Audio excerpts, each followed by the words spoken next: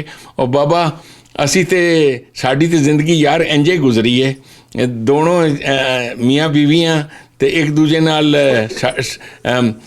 یعنی میری گھر والی کہندی ہے کہ شرم کرو بچے وڈے ہو گئے نے, تو ہمارے لاڈ پیار ہی نہیں جاتے آپس میں. سو ڈاکٹر صاحب تسی جتنا مرضی لگاؤ, تہاڈیاں جدوں فوٹواں دیکھنا نا تے مینوں لگدا ہے تسی ہن بھی محبت کردے ہو تے پوری عمر کردے رہو. میں رومانٹک فوٹواں ہوندیاں تہاڈے کو حساب نے, پھر تسی کہندے تسی محبت نہیں کیتی. ایسا کچھ نظر آندا ہے. او جی, وہ نظر اس واسطے آندا ہے بس جی, جس نال ویاہ ہوئے انہوں تک کے خوش ہویا کرو. That is all. ٹھیک ہے جی, چنگا جی. تھینک یو جی, thank you very much. Thank you جی, تھینک یو.